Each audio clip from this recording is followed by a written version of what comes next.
Were you aware of any of these allegations going on at all?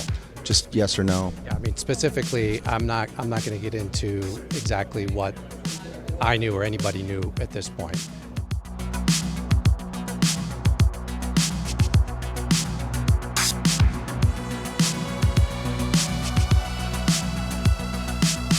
Welcome inside the Stadium Studios. I am Dave Ross, talking baseball, and no better gentleman to talk with than Trevor Plouffe, John Farrell, and Steve Phillips. And today, gentlemen, sadly, kind of a serious story and an accusation from Mike Fiers, who used to pitch with the Astros in 2017 when they went on to win the World Series.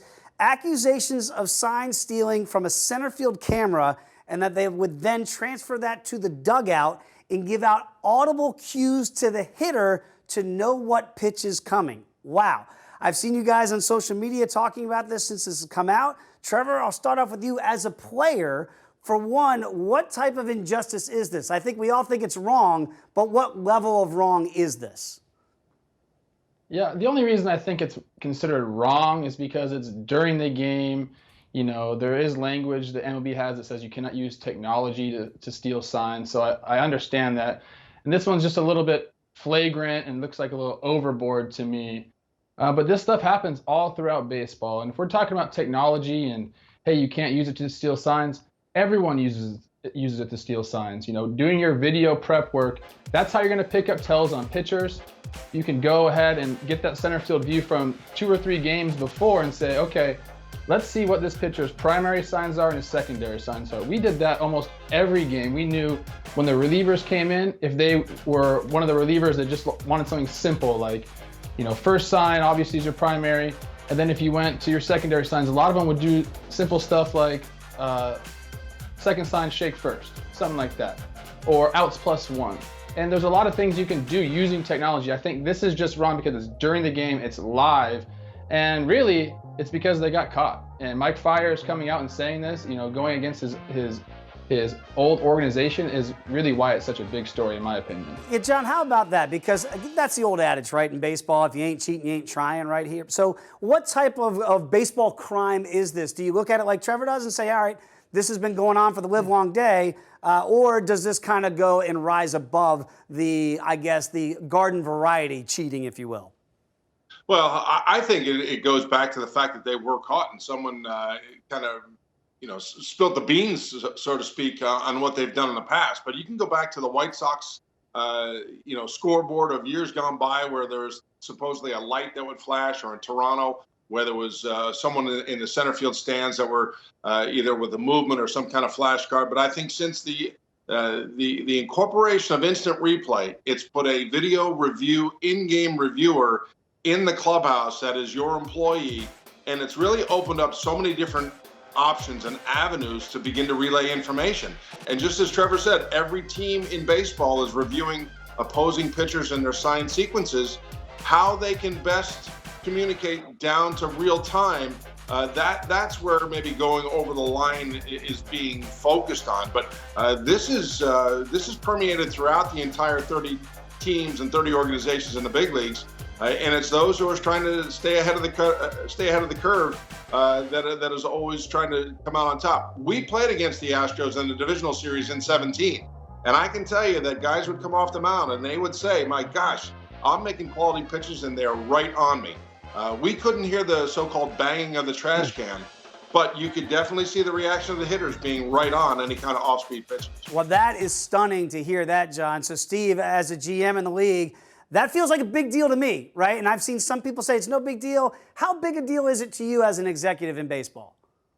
Yeah, it's a big deal. I think it's different than gamesmanship. I think it's different than doing your due diligence and your preparation before the game. This is cheating during the game. This is performance enhancement, effectively, by using electronics. And it's banned in baseball. There's no question about that. It's really clear. This is different than knowing the sequencing of pitches that a guy uses and how he's going to approach you and everything else. It's different than a runner on second base picking up the sequencing of the signs that the catcher's using. This is using electronics to gather information, to signal it around to sort of circumvent the rules of the game. So it is a big deal. There's no question about it. Now, you know, people are getting mad at Mike Fiers for sort of talking about it, that he snitched on his former team.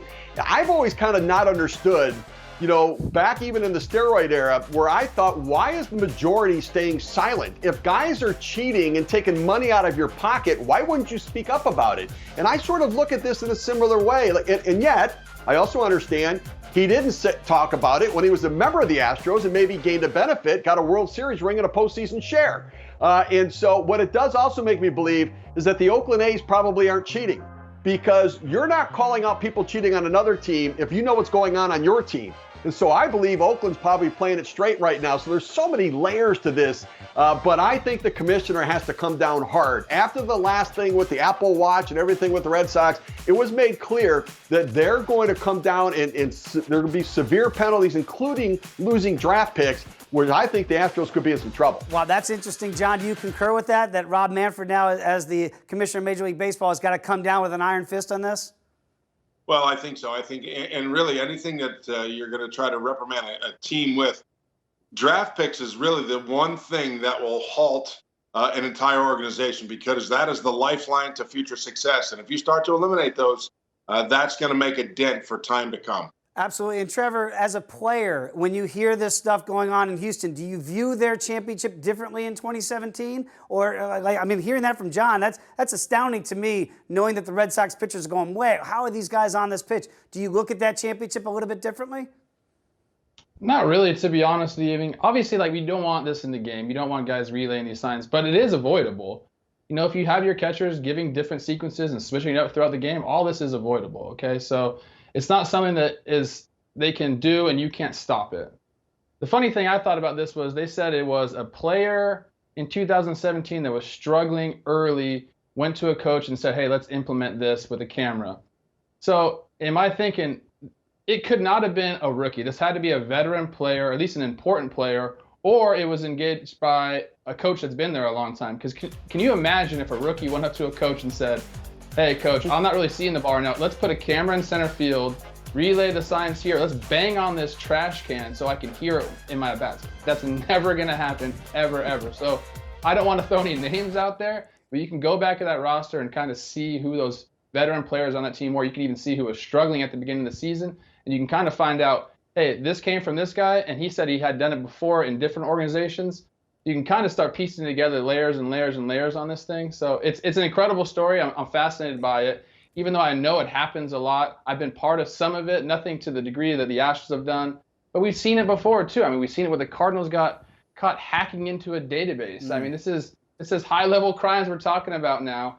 And it's something to be that we have to keep an eye on looking forward, because I don't think it's going to stop. I mean, yeah, draft picks are going to hurt if they lose them, but the stakes are too high in the big leagues to get that advantage. This game is so hard. You take any advantage you can get, and I think teams are going to continue to look for ways to cheat the system. That's a fascinating answer, Trevor. Very quickly, Steve and John, I want to ask you the same question. Steve, I'll start with you. Do you view their championship in 2017 a little bit differently after this news today?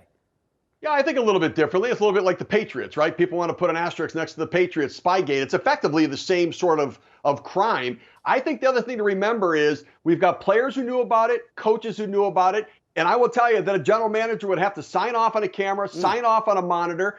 Ownership may not know about it, but the president of the team might know about it. And so this is deeper, and this gets added on to all the other stuff going on with the Astros right now that plays into a culture of win at all costs, regardless of how far you go over the line.